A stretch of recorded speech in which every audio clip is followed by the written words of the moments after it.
Certainly the borders, you should know all the structures associated with the border. You should be able to identify the posterior belly of the digastric on a body or on a model.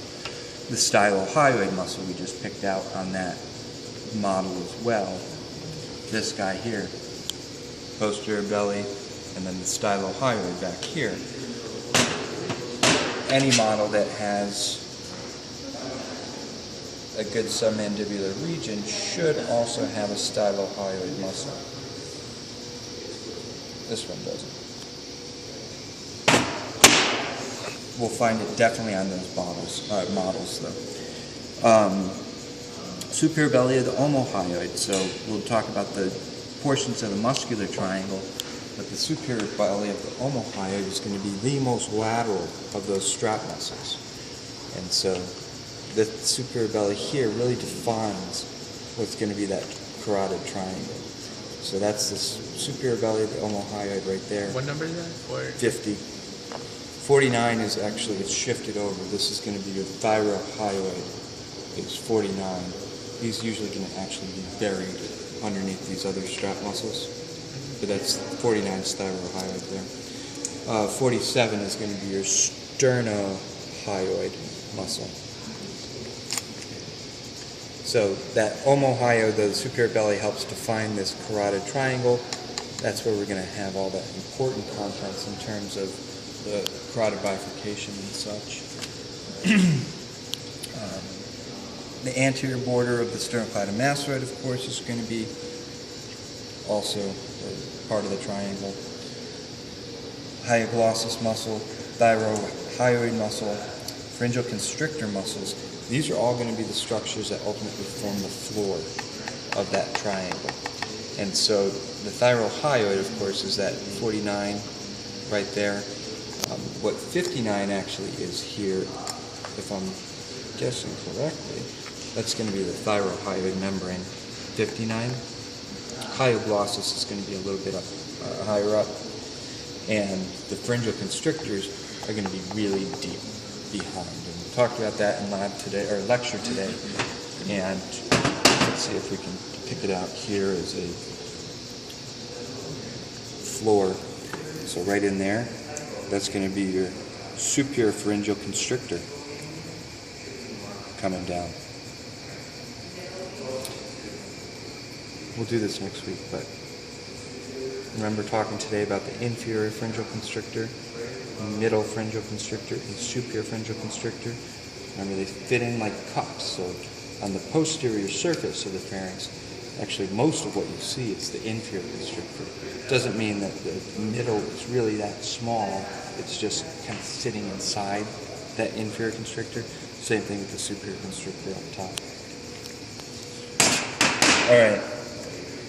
Contents. Arteries that are going to be located in this area, of course, our common carotid is going to be in here, but also our carotid bifurcation is going to be in here. So this is going to be the important spot where, in this carotid's actually a little bit further down than it should be. We'll have our common carotid, we'll have our external carotid, we'll have our internal carotid.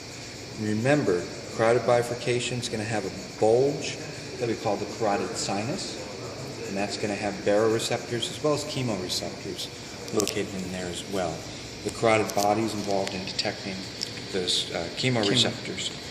The sinus itself kind of can balloon out, and the baroreceptors detecting pressure are basically little stretch receptors that are going to be in that sinus. This is a kind of reverse of what I described to you in terms of the carotid sinus. When we look at the bodies, you're going to recognize the carotid sinus extends himself up into the internal carotid. So the internal carotid is actually going to be a little bit more of a bulge. Also, internal carotid should be more posterior. And importantly, the internal carotid is not going to have a branch on it. It's going to be completely bare until it gets up into the skull. So those are the three things you're going to be looking for when you're looking to compare internal versus external carotid. Does it have branches? If it does, it's got to be external. Is the bulge going in it? Then it should be internal. Is it a little bit more posterior? It should be internal. So how do you want us to differentiate the carotid bifurcation and the carotid sinus? Good point. So if I ask for the structure, you should probably say carotid bifurcation. If I ask for the bulging of the arterial wall, you know, if you gave me sinus or bifurcation.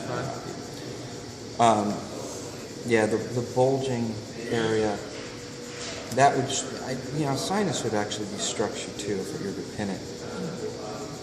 Bifurcation is talking more about a region than it is a structure. Just the region. And so, yeah, if I were to pin something here, give me carotid sinus.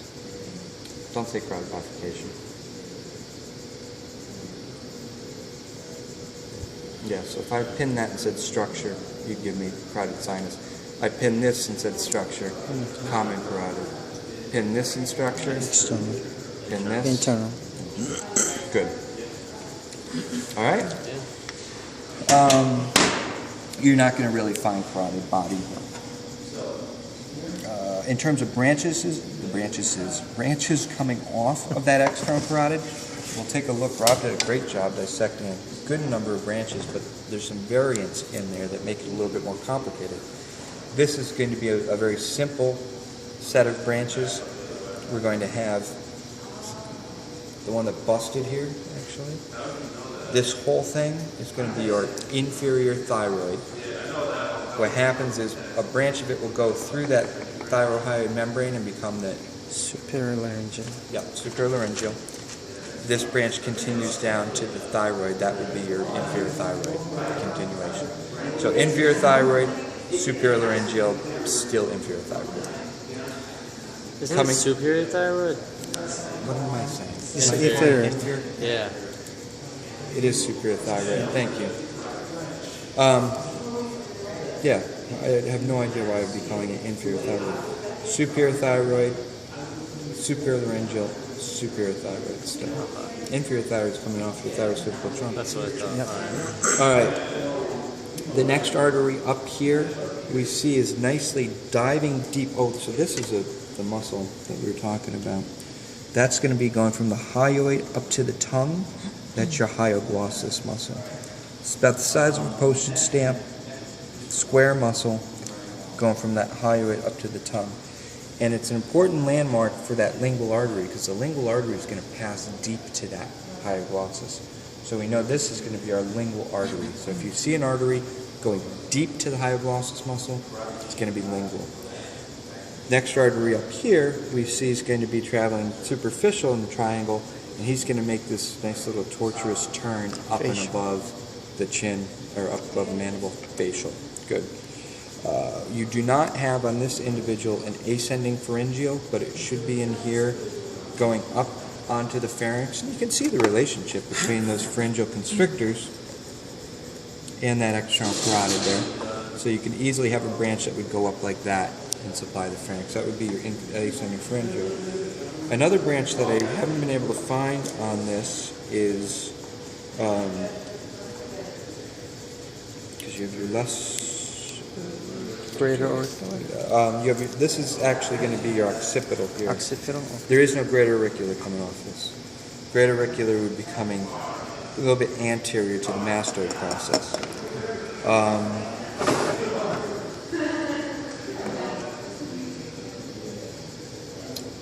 47. Yeah. You just don't have a greater auricular on this model. Occipital, though, goes behind the mastoid. I actually have a cool picture of the occipital, and I think Dr. Kelly will show it later. Are you doing my face? Pull this from him. But we're going facial. There's the facial coming off that. So here's our external carotid, superior thyroid, superior laryngeal coming off of superior thyroid, up. We have facial here. We don't have a lingual on this model, but we do have coming back here an artery that goes posterior behind the mastoid And this has got to be the occipital artery coming up just like that. This piece here is most likely going to be the posterior auricular. That's exactly what happened to our body. It looks just like that. Just Yeah. popped right off. And then yeah. it cuts. Yep. All right. So, where are we? So those are the, oh, I don't even have auricular on here, do I? Superior thyroid, ascending pharyngeal. You're never going to find ascending pharyngeal. Lingual, yes. Facial, yes. Occipital, yes. You will find. In terms of veins, the internal jugular vein, we should have a superior thyroid, which comes out from the thyroid. Also, the superior laryngeal will join up with it to create the superior thyroid vein, which will then go ahead and feed the internal jugular. You should have a lingual vein, which comes back. Difference of the lingual vein versus the lingual artery, though. Lingual vein should be traveling superficial to that hyoglossus muscle, whereas the artery goes deep to the hyoglossus. They're not going to show veins on any of these, unfortunately. But the lingual vein should be superficial to the hyoglossus muscle. The common facial vein, we all remember the common facial as being the junction, again, of that facial vein and the anterior limb of the retromandibular vein. Right. So there are not a ton of common facial here. It's just this little trunk here. And that then continues into the internal Jugular, yes. Yep, it's the posterior auricular and the posterior trunk of the retromandibular that become the external jugular. Okay. One more time, please. Posterior auricular vein and the posterior trunk of the retromandibular become the external jugular vein. All right, in terms of nerves, the hypoglossal nerve is also going to be in this area of the carotid triangle. Mandibular. And they form to make the common facial, which drains into the internal jugular. We'll do the hypoglossal again on that body. Descending hypoglossy. This is unfortunately, we didn't get a good ansa cervicalis, but remember, and you'll talk about it in posterior triangle, ansa cervicalis has two limbs. It has a descending hypoglossy, which comes off the hypoglossal. It is cervical, though. Cervical initially, it joins the hypoglossal and then drops off the hypoglossal. So that's the descending hypoglossy. It's the superior root, whereas the posterior or the inferior root is coming right off the cervical plexus, and that's going to be the descending cervicalis and ansa cervicalis. But this should be in this area of submandibular triangle, where you see it coming off the hypoglossal. The carotid sinus nerve, that's going to be your glossopharyngeal, that's going to be innervating the carotid body and the carotid sinus for the reflex. Remember, glossopharyngeal is vagus for that carotid body. Vagus nerve would be in this area as well. Again, forget about the deep lymph nodes. Carotid sheath is going to be fair game, at least on the bodies, if there is one left. I think for the most part we've ripped it apart, but it could be fair game.